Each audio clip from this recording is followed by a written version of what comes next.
पिछले वीडियो तक हम दो नियम पढ़ चुके थे। प्रथम नियम था प्रभाविकता का नियम, जिसमें प्रभावी लक्षण प्रकट हो रहे थे। द्वितीय नियम था पृथक्करण का नियम, युग्मकों की शुद्धता का नियम, जिसमें सभी लक्षण पृथक पृथक रूप से प्रकट हो गए थे। आज हम पढ़ेंगे मेंडल का तीसरा नियम, जिसका नाम होता है स्वतंत्र अपव्यूहन का नियम।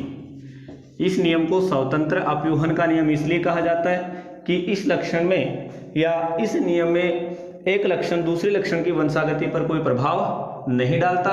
सभी लक्षण है वो स्वतंत्र रूप से प्रकट हो जाते हैं, इसलिए इस नियम को स्वतंत्र अपव्यूहन का नियम कहा जाता है। स्वतंत्र अपव्यूहन का नियम द्विसंकर संकरण पर आधारित होता है। जहां हमने पूर्व में दो नियम पढ़े थे, प्रभाविकता का नियम और पृथक्करण का नियम, दोनों नियम एक संकर संकरण पर आधारित थे। उसी प्रकार स्वतंत्र अपव्यूहन का नियम द्विसंकर संकरण पर आधारित होता है, अर्थात इसमें एक पेड़ पर उपस्थित दो लक्षणों को एक साथ रखा जाता है। जैसे मैं बात करूं यहां से कि कोई भी दो लक्षण ले, मटर कुल के पौधे पर मेंडल ने प्रयोग किए तो मटर के दो लक्षण ले लेते हैं हम। जैसे मान लो सपोज करो मैंने यहाँ कहा वाई, वाई का मतलब यहाँ बीज का रंग हो जाएगा येलो अर्थात पीला। दूसरा अपन लक्षण लें इसी के साथ कोमल लक्षण बीज का, तो बीज का कोमल लक्षण हो गया, यहां से ले बीज की आकृति, बीज की आकृति यहां हो जाएगी राउंड, आर का मतलब राउंड अर्थात गोल, अर्थात पूरा साथ एक दो लक्षण एक साथ द्विसंकर संकरण है, अर्थात दो लक्षण एक साथ रखे जाएंगे, अर्थात बीज का रंग पीला होना चाहिए और गोल होना चाहिए। दूसरा लक्षण, ये तो प्रभावी लक्षण है, अप्रभावी लक्षण और ले लेते हैं। यहां से मैं लिख देता हूं स्मॉल वाई, दूसरी एबीसीडी का वाई, यहां से बीज का रंग हो जाएगा, जैसे बीज का रंग ले यहां तो बीज का रंग हो गया हरा। वैसे सामान्य भाषा में बीज का रंग जो होता है मटर का वो पीला होता है, बीज के लिए इस्तेमाल करेंगे। अगर कोई हरा रह जाए तो वो अप्रभावी लक्षण होगा, उसका वो प्रभावी नहीं होगा। दूसरा यहां से अप्रभावी लक्षण बीज की आकृति का लें तो वो स्मॉल आर हो जाएगा, यहां से आ जाएगा बीज की आकृति, इस बीज की आकृति हो जाएगी झुर्रीदार। देखिए अब दो लक्षण, दो विपर्यासी लक्षण है यहाँ जो चार रूपों में हमें दिखाई देंगे। वो चार रूप हमारे सामने बनकर कौन कौन से आए, देखिए पहला लक्षण वाई आर, अर्थात बीज है वो पीला है और साथ में राउंड गोल है।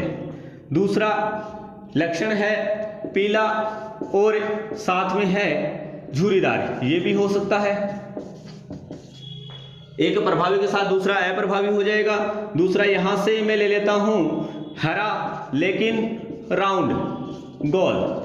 चौथा लक्षण यहां बात करें अपन हरा लेकिन झुर्रीदार, हरा लेकिन झुर्रीदार। तो हमने दो विपर्यासी लक्षण की बात की, यहां से बीज का हमने रंग लिया और दूसरा लिया हमने बीज की आकृति। बीज का रंग प्रभावी में पीला आएगा जबकि अप्रभावी में हो जाएगा हरा। हरे रंग का स्मॉल वाई से दर्शाएंगे और पीले रंग को कैपिटल वाई से दर्शाएंगे। उसी प्रकार बीज की आकृति का लक्षण लिया तो बीज की आकृति गोल लेंगे तो अपन राउंड आर कैपिटल लिखेंगे, अगर झुर्रीदार लेंगे तो स्मॉल। दोनों को एक साथ मिला दिया जाए तो हमारे पास चार प्रकार के बीज प्राप्त हो जाते हैं। या तो हमारे पास पीले गोल बीज प्राप्त होंगे, या पीले झुर्रीदार प्राप्त हो जाएंगे, या हरे गोल या हरा झुर्रीदार। जब इन चारों में आपस में संकरण करवाते हैं, इन चारों में ये द्विसंकर संकरण के आधार पर आ जाएगा। इन चारों में जब संकरण करवाते हैं तो सभी लक्षण स्वतंत्र रूप से प्रकट हो जाते हैं, इसीलिए इसको स्वतंत्र अपव्यूहन का नियम कहा जाता है। कोई भी एक लक्षण दूसरे लक्षण की वंशागति पर प्रभाव नहीं डालता। देखिए अपन टेबल बनाकर इसको प्रदर्शित करते हैं कि कैसे लक्षण स्वतंत्र रूप से प्रकट होते हैं। मैं आपस में इसमें संकरण करवा रहा हूं, ध्यान से देखना। पहला पौधा यहां से लिया हमने वाई आर अर्थात पीला गोल, दूसरा लिया है कैपिटल वाई स्मॉल आर अर्थात पीला झुर्रीदार, तीसरा लक्षण लिया हमने स्मॉल वाई कैपिटल आर अर्थात हरा गोल, और चौथा ले रहे हैं अपन यहां से हरा और झुर्रीदार। इनका आपस में संकरण करवाएं तो यही चीजें अपन इधर लिख लें। देखिए वाई आर सेकेंड, यहां कैपिटल और स्मॉल का ध्यान रखना है, Y small R, small Y capital R, small Y small R. आपस में संकरण करवाना है तो इस प्रकार आपको संकरण आपस में इस प्रकार हो जाएगा। देखिए ध्यान से मैं टेबल बना रहा हूं यहाँ सामने। दोबारा जिसकी समझ में नहीं आए वो कमेंट्स में मेरे को लिख के भेज सकता है, मैं दोबारा इस वीडियो को अपलोड कर दूंगा।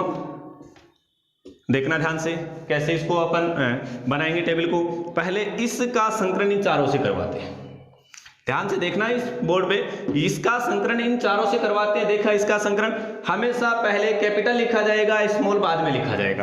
पहले इसका संकरण मैं इससे करवा रहा हूं। देखो दोनों पहले y लिखे जाएंगे, तो ये यहां से y आ गया, यहां से दोनों y लिखे गए, फिर दोनों r लिखेंगे तो दोनों r कैपिटल है, हो गया। अगले वाले में देखो इसका संकरण अगले से, मैंने कहा इसका पहले चारों से करवा दो। इसका संकरण इससे करवाएं तो यहाँ से y, यहाँ से y, ये दोनों कैपिटल। फिर यहाँ से कैपिटल आ रहा है, यहाँ से स्मॉल आ रहा है, तो पहले कैपिटल लिखा जाएगा, तो ये कैपिटल R फिर स्मॉल r आ गया दोनों। फिर इसका संकरण इससे करवाएं तो यहाँ से पहले कैपिटल लिखा जाएगा, फिर यहाँ से स्मॉल y, फिर यहाँ से दोनों कैपिटल है तो कोई दिक्कत नहीं है, ये दोनों कैपिटल। फिर इसका संकरण इससे, तो यहाँ से देखिए कैपिटल Y, यहाँ से स्मॉल y, यहाँ से कैपिटल R और यहाँ से स्मॉल r।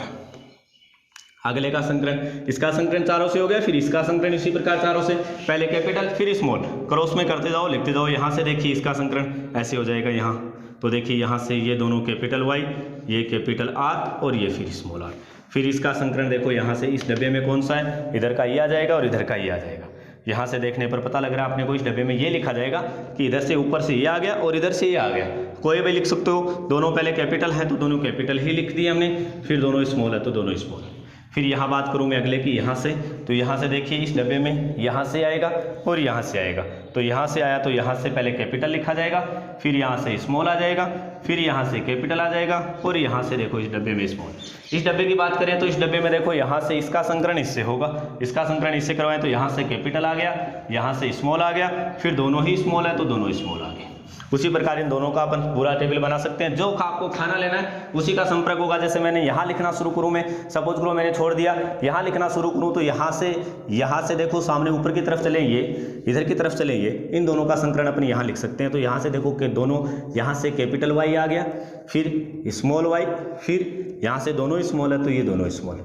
अब मैं पूरा एक साथ बना देता हूँ, देखना ध्यान से। इसका संकरण इससे y y r r, यहाँ से देखना capital Y small y capital R small r। यहाँ से इसका संकरण दोनों स्मॉल है तो दोनों स्मॉल, दोनों कैपिटल है तो दोनों कैपिटल।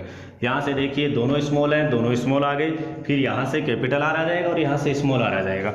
इस खाने की बात करें तो ऊपर से ये ले लीजिए, यहाँ से ये, तो यहाँ से कैपिटल Y, यहाँ से स्मॉल y, यहाँ से कैपिटल R और यहाँ से स्मॉल r। इस खाने की बात की जाए तो यहाँ से दोनों स्मॉल y हैं तो दोनों स्मॉल y लिख दीजिए, यहाँ से कैपिटल R है तो कैपिटल R और यहाँ स्मॉल r है तो यहाँ स्मॉल r।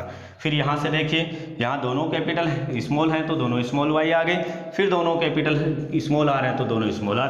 इस प्रकार हमारी पूरी टेबल बन चुकी है। इसे द्विसंकर संकरण क्रॉस की टेबल कहते हैं और ये स्वतंत्र अपव्यूहन नियम का उदाहरण है। यहाँ से हमारे पास जो पौधे प्राप्त हो गए उन पौधों में वंशागति शुद्ध वंशागति है। इसमें एक भी लक्षण दूसरे लक्षण की वंशागति पर कोई प्रभाव नहीं डालता। इसका जीन प्ररूप और लक्षण प्ररूप हमें इस प्रकार प्राप्त होता है। मैं यहाँ लिख रहा हूँ इसका, सबसे पहले इसका लिख रहा हूँ मैं जीन प्ररूप। देखिए जीन प्ररूप इसका प्राप्त हुआ हमारे पास 1:2:2:4:1:2:1:2:1। देखिए बड़ा है लेकिन इसको याद रखने का तरीका सिर्फ एक ही है। ध्यान से देखना, यहाँ पे हमारे पास 16 खाने प्राप्त हो गए, 1 2 3 4 5 6 7 8 9 10 11 12 13 14 15 16 और यहाँ पर गिनती गिनेंगे तो सभी की 16 संख्या गिनती हो जाएगी। 1 और 2 3, 3 और 2 5, 5 और 4 9 और 1 10, 10 2 12, 1 13, 13 और 2 15 और 1 16, अर्थात 16 खाने और 16 बराबर आ रहा है। यहाँ से सीधा याद रखने का तरीका ये है इसका कि 1:2 याद रख लो, फिर 1:2 का डबल कर दो डायरेक्ट, तो 1:2 का डबल हो गया 1 का डबल 2, 2 का डबल 4। फिर आपको संख्या 1:2 में लिखनी आ गई, जैसे 1:2, फिर इसका डबल हो गया 2, फिर 1:2, फिर 1:2, फिर 1, 16 गिनती हो जाए वहां तक लिखते चलो। ध्यान सिर्फ इतना रखना है कि 1:2 याद रखना है, फिर इसका डबल करना और फिर वही 1:2 में लिखते चलना जब तक संख्या 16 पूरी न हो जाए। अपन इसको चेक भी कर सकते हैं यहाँ से कि 1:2 ये अपना जीन प्ररूप वो कैसे प्राप्त हुआ, कैसे एक दूसरे की वंशागति पर असर नहीं डालता। अभी थोड़ी देर बाद में चेक करके मैं बता देता हूँ यहाँ से।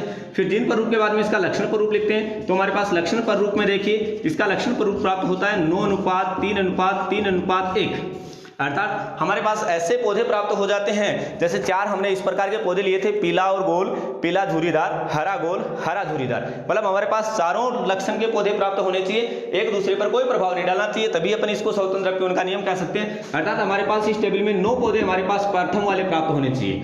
9 पौधे हमारे पास पीले गोल प्राप्त होने चाहिए, 3 पौधे होने चाहिए पीले धुरीदार, 3 पौधे होने चाहिए हरे गोल और 1 पौधा होना चाहिए हरा झुरीदार। अपन टेबल में चेक कर लेते हैं कि हमारे पास 9:3:3:1 प्राप्त हुआ या नहीं हुआ।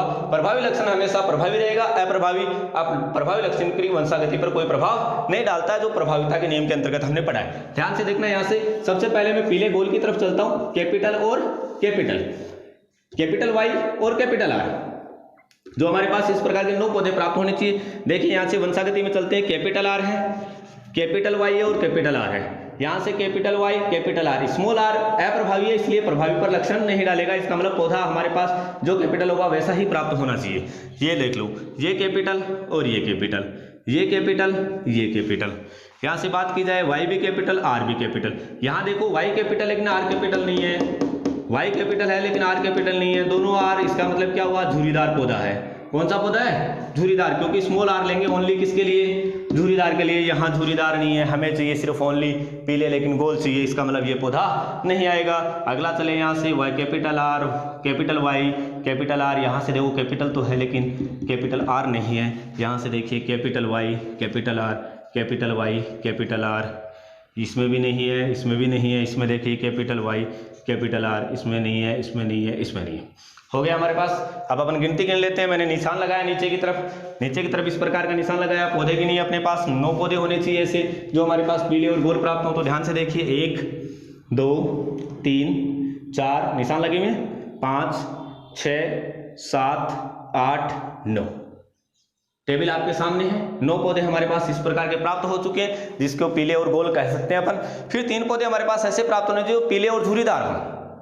पौधा होना चाहिए पीला अर्थात कैपिटल वाई होना चाहिए, लेकिन झुर्रीदार के मतलब दोनों कैसे होने चाहिए, स्मॉल होने चाहिए। देखिए अपन ध्यान से टेबल पे चलते हैं वापस। तो देखिए यहाँ से मैं बात करूँ, कैपिटल आ रहा है, कैपिटल स्मॉल आ रहा है, एक पौधा। मैं इसको राउंड के से दर्शा देता हूँ। दूसरा देखिए यहाँ से कैपिटल, यहाँ से आर। देखिए यहाँ स्मॉल है लेकिन प्रभावी कैपिटल आ गया, इसका मतलब ये दूसरा हो गया।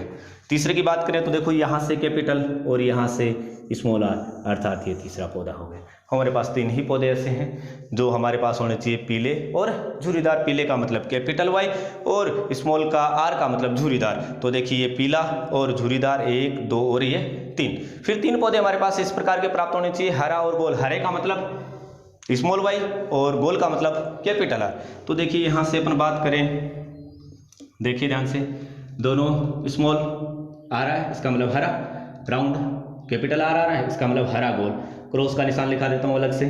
फिर यहाँ से देखिए कैपिटल आर मतलब स्मॉल आर कैपिटल आर आ गया। दूसरा पौधा स्मॉल वाई कैपिटल आर, तीसरा पौधा यही होना चाहिए स्मॉल वाई कैपिटल आर हरा गोल।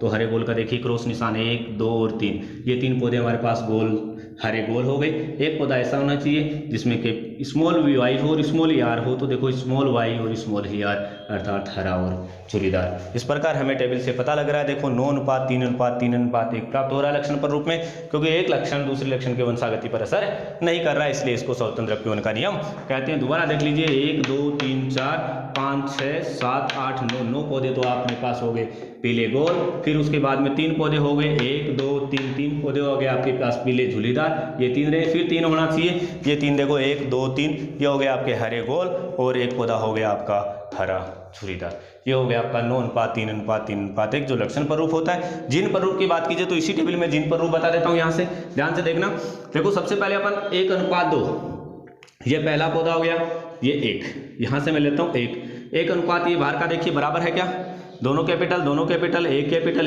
एक स्मॉल, मतलब 1:2। ये टेबल बन गई 1:2।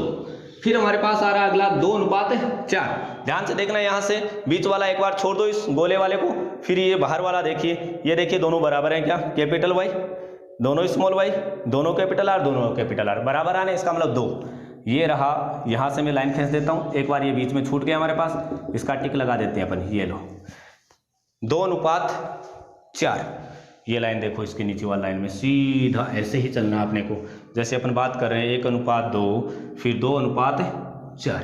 तो 2:4 देखिए चारों समान मिलेंगे आपको, एक भी चेंज नहीं मिलेगा। Capital Y capital Y capital Y capital Y, small Y small Y small Y small Y, capital R capital R capital R capital R, small R small R small R small R, कोई परिवर्तन नहीं है। जिन पर रूप में कोई परिवर्तन नहीं आ रहा है, ये 2:4 का हो गया। फिर हमारे पास चलते हैं अपन 1:2। अगला वाला देखो हमने एक बीच में छोड़ा था, ये मान लेते हैं अपन एक यहाँ से बीच में छूट गया। 1:2 बाहर वाला देखिए, अंदर वाला छूटता जाएगा, वही अंदर वाला ले रहे हैं तो बाहर वाला देखिए 1 ये यहाँ से 1 आ गया, 2 में बाहर वाला ले रहा हूँ, बाहर वाला देखो ये मिल गया आपका इससे, कैपिटल वाई स्मॉल वाई, दोनों स्मॉल आर अर्थात 1:2 हो गया। फिर अगला 1:2 देखिए मध्य वाला 1, ये यहाँ से मैं 1 मान लेता हूँ और ये 1:2, ये 1 आ गया, ये इससे अलग है, दोनों देखो समान आ रहे हैं, दोनों के स्मॉल, एक कैपिटल स्मॉल, और ये एक लास्ट वाला आपके पास सामने आ गया। अर्थात हम इस टेबल से जिन प्ररूप और लक्षण प्ररूप दोनों बता दिए। ये आपका स्वतंत्र अप्यवन का नियम कंप्लीट हुआ।